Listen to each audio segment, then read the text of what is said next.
10 लक्षण पर्व के आज अंतिम दिन उत्तम ब्रह्मचर्य की चर्चा की जानी है। उत्तम क्षमा से शुरू किया, उत्तम ब्रह्मचर्य पे हम पूरा कर रहे हैं।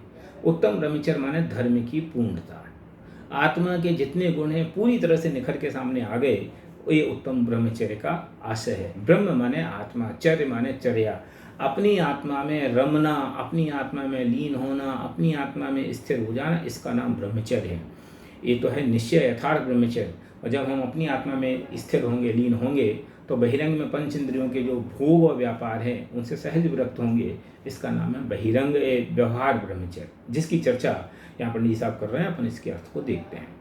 शील बाढ़ नो राख, ब्रह्म भाव अंतर रखो।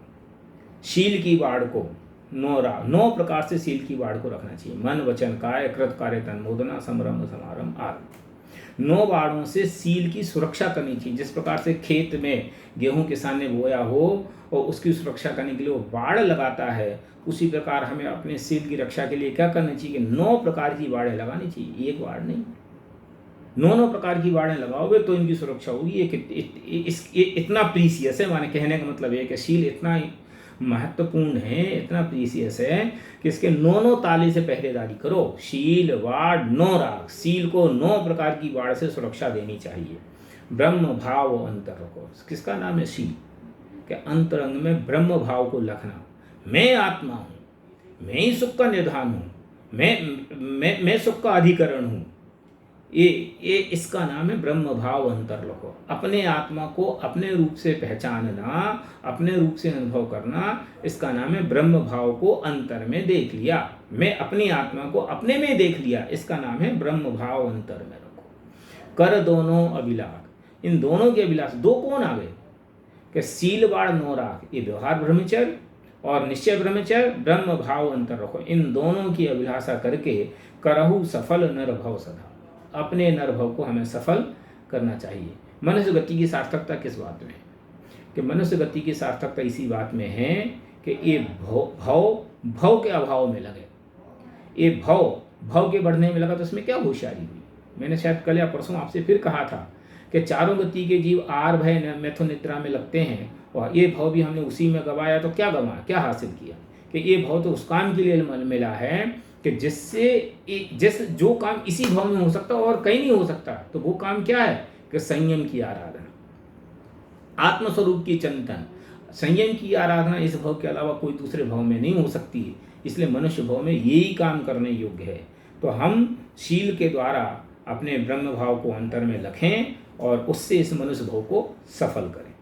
उत्तम ब्रह्मचर्य मन आनो, अब इसका व्यवहारिक इम्प्लीमेंटेशन कहते हैं कि उत्तम ब्रह्मचर्य को हमें अपने मन में स्थान देना चाहिए, उसकी समझ लो सेवा करनी चाहिए, उसके लिए स्तुति माने उसका आदर करना चाहिए, उस एक करने योग्य ऐसा महसूस करना चाहिए। और माता बहन सुता पहचान कि स्त्रियों को माता बहन और सुता के रूप में देखना चाहिए। जो बड़ी हैं उनको माता के रूप में, जो बराबर हैं उनको बहन के रूप में, जो छोटी हैं उनको पुत्रियों के रूप में। तो माता बहन और सुता पहचान, स्त्रियों की बात क्यों की जा रही है? क्योंकि हम पुरुष कर रहे हैं ना, इसलिए। और ये अगर स्त्रियां कर रही हैं तो इससे उल्टा आ जाओ कि पिता भाई और पुत्र जानो, क्यों दोनों के लिए ब्रह्मचर्य है ना।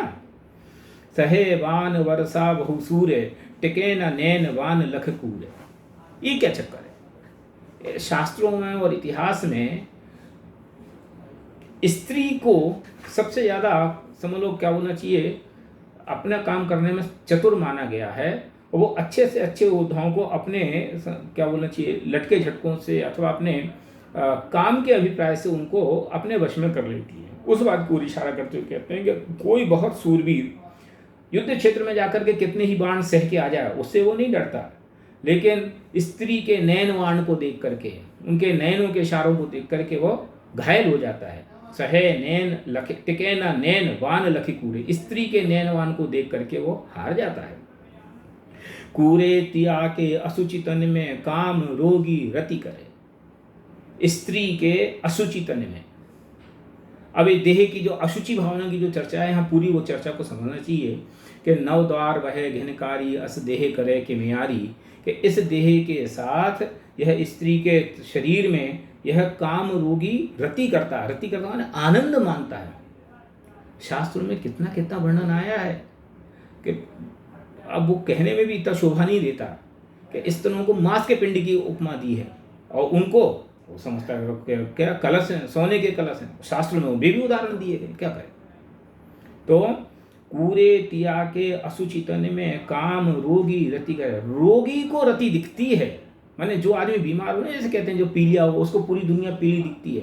इसलिए शरीर तो स्वभाव से असुचि है, लेकिन जिसके चित्त में काम की वेदना है उसको वो शरीर सुख का सागर दिखता है। एक काम रोगी रति करे, कितनी एक कैसी जुगुप्सा भरी उपमा वे आगे देते हैं। बहु मृतक सड़ही मसान माही काग ज्यों चोंचे भरे। जैसे प्रकार से कौआ किसी डेड बॉडी को शमशान में पड़ी हो और उसको चोंट चोंट के खाता, उसको बड़ी प्रिय लगती है, क्यों, वो उसका भोजन है। तो जिस प्रकार से डेड बॉडी को कौआ को प्रिय लगती है और वो उसमें से चोंच भर भर के खाता जाता है, उसी प्रकार से जिस व्यक्ति के मन में काम की भावना है उसको स्त्री का तन इस प्रकार रुचिपूर्ण दिखता है, और भी कह रहे उसके वो लाश जैसा है। ये देखो ये उपमा है। बहु मृतक सड़ही मसान माही, जैसे कोई मृतक सड़ रहा हो, मसान माने शमशान के बीच में, और उसमें काग ज्यों चोंच भरे, माने मरा तो है ही, सड़ा हुआ और है कि सड़े हुए कोई लाश को कौआ जिस प्रकार रुचिपूर्वक सेवन करता है, उसी प्रकार यह स्त्री के शरीर में रुचि करता है। एक रोग का लक्षण है, काम रोगी रति करे। और संसार में विश्वेल नारी तज गए जोगीश्वरा, संसार में नारी को विश्वेल कहा है।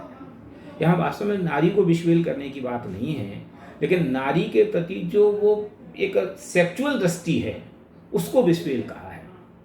नारी भोग का साधन है, उस दृष्टि को विश्वेल कहा है, और उसको छोड़े बिना आप योगी नहीं बन सकते। इसलिए तज गए योगीश्वरा, जिन जिन ने मोक्ष के मार्ग पे कदम रखे हैं उन्होंने उस दृष्टि को छोड़ा है,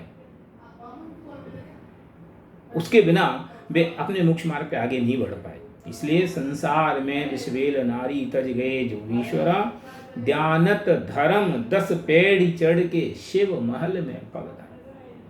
इसका अंतिम उपसंहार करते हैं कि इस प्रकार से क्या किया, ध्यानत धर्म 10 पेड़ चढ़ के, 10 धर्मों की सीढ़ियां चढ़ के, उत्तम क्षमा मार्दवाजी 10 धर्मों की सीढ़ियां चढ़ करके हमने क्या किया, शिव महल में पग धरा, मोक्ष महल में हमने अपनी एंट्री की। इस प्रकार से हमने अपनी मोक्ष की साधना पूरी की, माने क्षमा से शुरू किया और ब्रह्मचर्य पे समाप्त हुआ। तो ब्रह्मचर्य इतना मधुर धर्म है, हमने ब्रह्मचर्य को अकेला एक समझ लो स्पर्शन इंद्री के भोग और स्पर्शन इंद्री में पर्टिकुलर सेक्स के विरोधी समझ लिया, हमने गलती की है। वास्तव में क्या है ब्रह्मचर्य? ब्रह्मचर्य अगर उसको एक्सटर्नल रूप से देखा जाए तो 5 इंद्रियों के भोग का त्याग, इसका नाम ब्रह्मचर्य है। अकेले स्पर्शन इंद्री के पर्टिकुलर क्रिया विशेष के त्याग का नाम ब्रह्मचर्य नहीं है। 5 इंद्रियों के द्वारा जो हम भोग भोगते हैं, उनके द्वारा जो हम विषयों का ग्रहण करते हैं, तो 5 इंद्रियों के द्वारा विषय ग्रहण की प्रवृत्ति का त्याग ये व्यवहार ब्रह्मचर्य है। और व्यवहार ब्रह्मचर्य कब खड़ा होगा कि जब अंतरंग में निश्चय ब्रह्मचर्य की स्थापना होगी। कि निश्चय ब्रह्मचर्य की स्थापना क्या होगी कि ब्रह्म भाव अंतर लखे, अंतरंग में मैं ही आत्मा हूँ, मैं ही सुख का निधान हूँ, मेरे अलावा और कहीं सुख का अस्तित्व है ही नहीं, अपने में अपनापन करूँगा तो ही मुझे सुख प्राप्त होगा। ऐसे ब्रह्म भाव को अंतर में लखेगा तो बहिरंग में जो समझ लो पराश्रित बुद्धि है, गेयों में सुख है, परद्रव्यों में सुख है, ये बुद्धि अपने आप टूट जाएगी। इसलिए अंतरंग में अपनी आत्मा के अनुभव पूर्वक बहिरंग में जो 5 इंद्रियों के प्रति जो भोग की वासना है और उस भोग की वासना का निषेध त्याग, ये ब्रह्मचर्य है। और ये ब्रह्मचर्य का उत्कृष्ट रूप क्या है कि इसका फल ये है कि इससे हमें सिद्धालय की प्राप्ति होती है, पंचम गति की प्राप्ति होती है, शाश्वत सुख की प्राप्ति होती है, मुक्ति की प्राप्ति होती है। हम सब इस प्रकार से ब्रह्मचर्य का सेवन करें और अपनी मुक्ति के आराधना करके मोक्ष मार्ग को प्रशस्त करें। ऐसी मंगल भावना के साथ आज की बात पूरी करते हैं।